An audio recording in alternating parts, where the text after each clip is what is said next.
Sexual harassment case studies.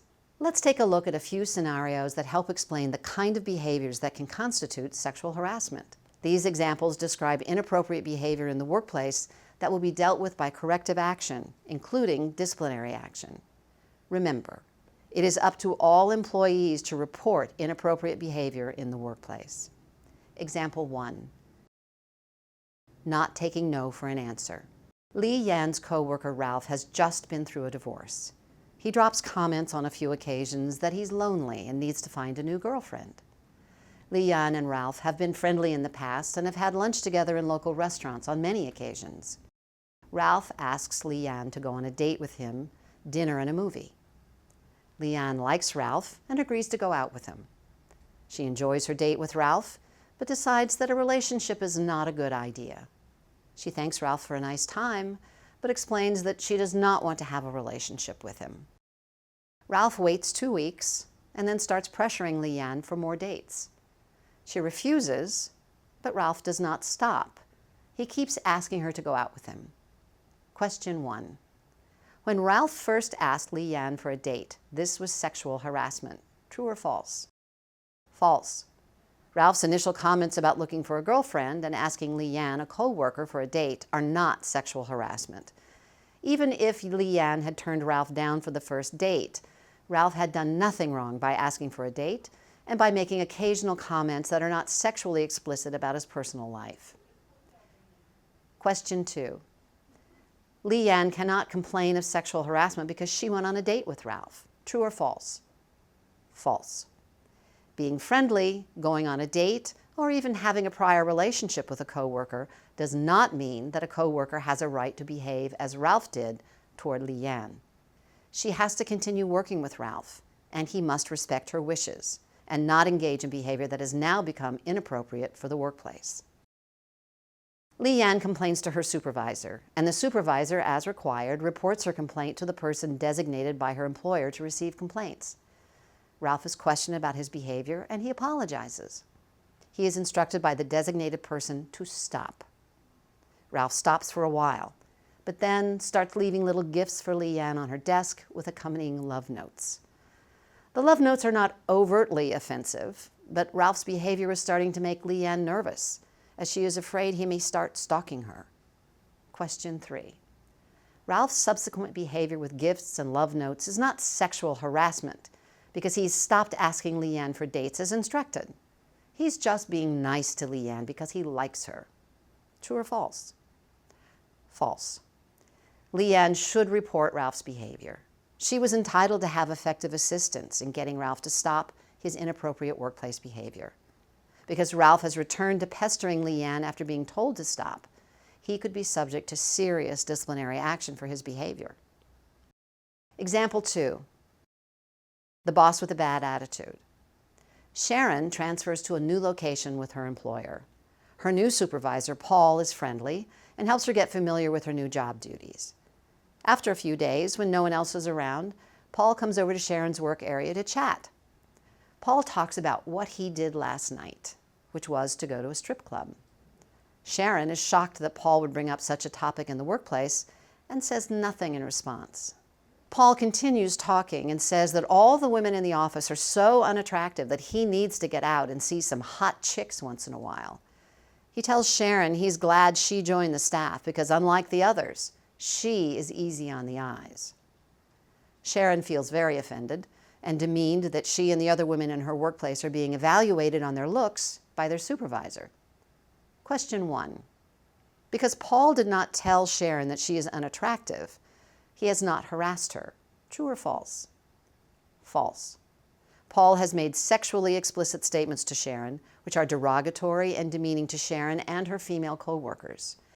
It does not matter that Paul supposedly paid Sharon a compliment. The discussion is still highly offensive to Sharon, as it would be to most reasonable persons in her situation. Question 2.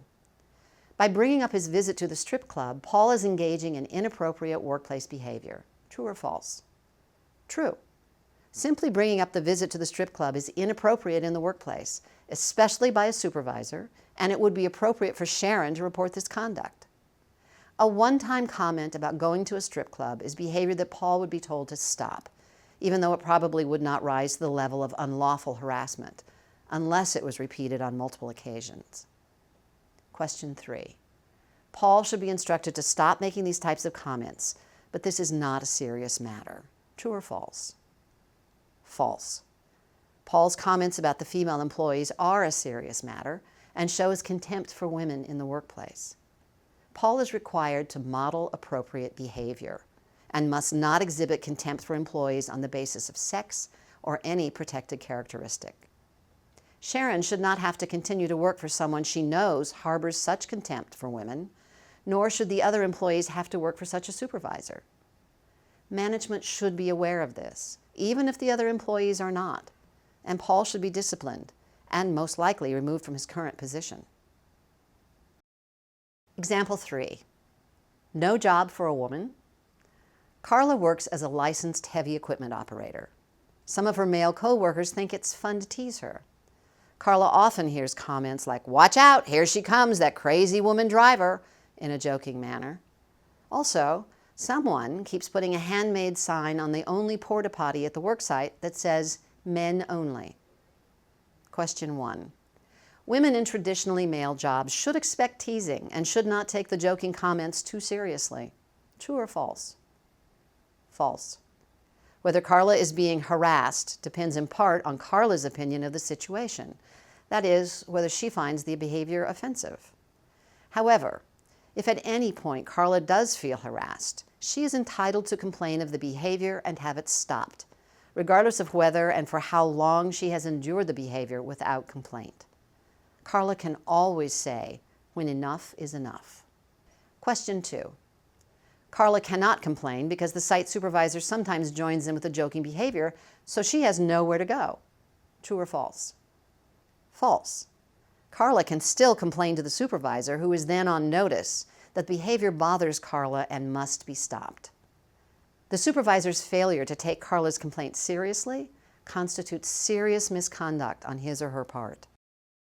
Carla can also complain directly to the person designated by her employer to receive complaints, either instead of going to the supervisor or after doing so. The employer is responsible for ensuring that all employees are aware of its anti-harassment policies and procedures. Some of Carla's other co-workers are strongly opposed to her presence in the traditionally all-male profession. These co-workers have sometimes said things to her like, "You're taking a job away from a man who deserves it. You should be home with your kids. And what kind of a mother are you?" Also, someone scratched the word bitch on Carla's toolbox. Question 3. These behaviors, while rude, are not sexual harassment because they are not sexual in nature. True or false? False. The behaviors are directed at her because she is a woman and appear to be intended to intimidate her and cause her to quit her job. While not sexual in nature, this harassment is because of her sex and will create a hostile work environment if it is sufficiently severe or frequent. Carla complains about the jokes and other behaviors. An investigation is conducted. It cannot be determined who defaced Carla's toolbox. Her co-workers are told to stop their behavior or face disciplinary charges. The supervisor speaks with Carla and tells her to come to him immediately if she has any further problems. Carla then finds that someone has urinated in her toolbox. Question 4. There is nothing Carla can do because she can't prove who vandalized her toolbox. True or false? False. Carla should speak to her supervisor immediately or contact any other person designated by her employer to receive complaints directly. Although the situation has become very difficult, it is the employer's responsibility to support Carla and seek a solution. An appropriate investigation must be promptly undertaken, and appropriate remedial action must follow. Example 4. Too close for comfort. Keisha has noticed that her new boss, Sarah, leans extremely close to her when they are going over the reports that she prepares. She touches her hand or shoulder frequently as they discuss work. Keisha tries to move away from her in these situations, but she doesn't seem to get the message. Question 1. Keisha should just ignore Sarah's behavior. True or false? False. If Keisha is uncomfortable with Sarah's behavior, she has options. If she feels comfortable doing so, she should tell Sarah to please back off because her closeness and touching make her uncomfortable. Another option is to complain directly to a person designated by her employer to receive complaints, who will speak with Sarah. Although this may not be sufficiently severe or pervasive to create an unlawful harassment situation, unless it was repeated by Sarah after she's been told to stop, there is no reason for Keisha to be uncomfortable in the workplace. There is no valid reason for Sarah to engage in this behavior. Before Keisha gets around to complaining, Sarah brushes up against her back in the conference room before a meeting. She is now getting really annoyed, but still puts off doing anything about it. Later, Sarah traps Keisha in her office after they finish discussing work by standing between her and the door of the small office. Keisha doesn't know what to do, so she moves past her to get out. As she does so, Sarah runs her hand over Keisha's breast. Question 2. Sarah's brushing up against Keisha in the conference room could just be inadvertent and does not give Keisha any additional grounds to complain about Sarah. True or false? False. Sarah is now engaging in a pattern of escalating behavior. Given the pattern of her too close and touching behavior, it is unlikely that this was inadvertent. Even before being trapped in Sarah's office, Keisha should have reported all of the behaviors she had experienced that had made her uncomfortable. Question 3. Sarah touching Keisha's breast is inappropriate, but is probably not unlawful harassment because it only happened once. True or false? False. Any type of sexual touching is very serious and does not need to be repeated to constitute sexual harassment. Keisha should immediately report it without waiting for it to be repeated. Sarah can expect to receive formal discipline, including possible firing. Example 5, a distasteful trade. The following scenario will explain many aspects of quid pro quo sexual harassment. Tatiana is hoping for a promotion to a position that she knows will become vacant soon. She knows that her boss, David, will be involved in deciding who will be promoted. She tells David that she will be applying for the position and that she's very interested in receiving the promotion. David says, "We'll see." There will be a lot of others interested in the position. A week later, Tatiana and David travel together on state business, including an overnight hotel stay. Over dinner, David tells Tatiana that he hopes he will be able to promote her because he has always really enjoyed working with her. He tells her that some other candidates look better on paper, but that she is the one he wants. He tells her that he can pull some strings to get her into the job, and Tatiana thanks David. Later, David suggests that they go to his hotel room for drinks and some relaxation. Tatiana declines his offer. Question 1. David's behavior could be harassment of Tatiana. True or false? True. David's behavior as Tatiana's boss is inappropriate, and Tatiana should feel free to report the behavior if it made her uncomfortable. It is irrelevant that this behavior occurs away from the workplace. Their relationship is that of supervisor and supervisee, and all their interactions will tend to impact the workplace. David's behavior at this point may or may not constitute quid pro quo harassment. David has made no threat that if Tatiana refuses his advance, he will handle her promotion any differently. However, his offer to pull some strings, followed by a request that they go to his hotel room for drinks and relaxation, might be considered potentially coercive. Certainly, if David persists in his advances, even if he never makes or carries out any threat or promise about job benefits, this could create a hostile environment for Tatiana, for which the employer could be strictly liable because David is a management employee. After they return from the trip, Tatiana asks David if he knows when the job will be posted so that she can apply. He says that he's not sure, but there is still time for her to make it worth his while to pull strings for her. He then asks, "How about coming out to dinner this Friday and then coming over to my place?" Question 2. David engaged in sexual harassment. True or false? True. It is now evident that David has offered to help Tatiana with her promotion in exchange for sexual favors. Tatiana, who really wants the position, decides to go out with David. Almost every Friday, they go out at David's insistence and engage in sexual activity. Tatiana does not want to be in a relationship with David and is only going out with him because she believes that he will otherwise block her promotion. Question 3. Tatiana cannot complain of harassment because she voluntarily engaged in sexual activity with David. True or false? False. Because the sexual activity is unwelcome to Tatiana, she is a target of sexual harassment. The offer to Tatiana to trade job benefits for sexual favors by someone with authority over her in the workplace is quid pro quo sexual harassment, and the employer is exposed to liability because of its supervisor's actions. Tatiana receives the promotion. Question 4. Tatiana cannot complain of harassment because she got the job, so there is no discrimination against her. True or false? False. Tatiana can be the recipient of sexual harassment, whether or not she receives the benefit that was used as an inducement. Tatiana breaks off the sexual activities with David. He then gives her a bad evaluation, and she is removed from her new position at the end of the probationary period and returns to her old job. Question 5. It is now too late for Tatiana to complain.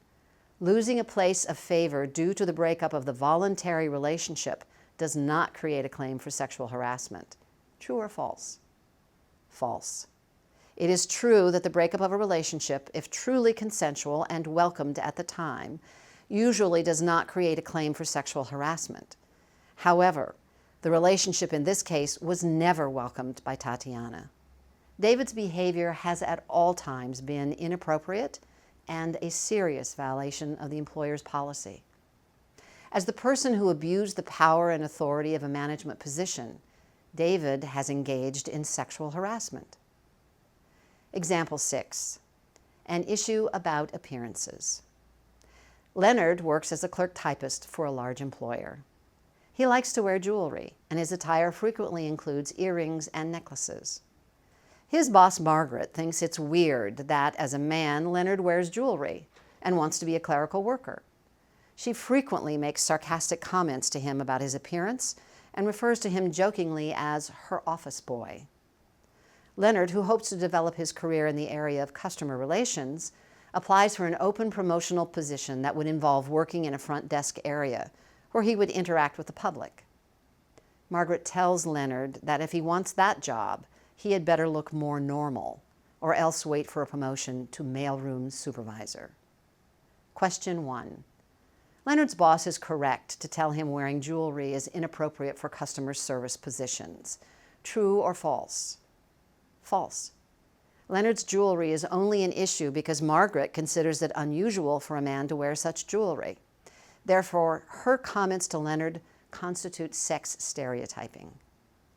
Margaret also is suspicious that Leonard is gay, which she says she doesn't mind, but she thinks Leonard is secretive. She starts asking him questions about his private life, such as, are you married? Do you have a partner? Do you have kids? Leonard tries to respond politely, no, to all her questions, but is becoming annoyed. Margaret starts gossiping with Leonard's co-workers about his supposed sexual orientation. Question 2. Leonard is the recipient of harassment on the basis of sex and sexual orientation. True or false? True.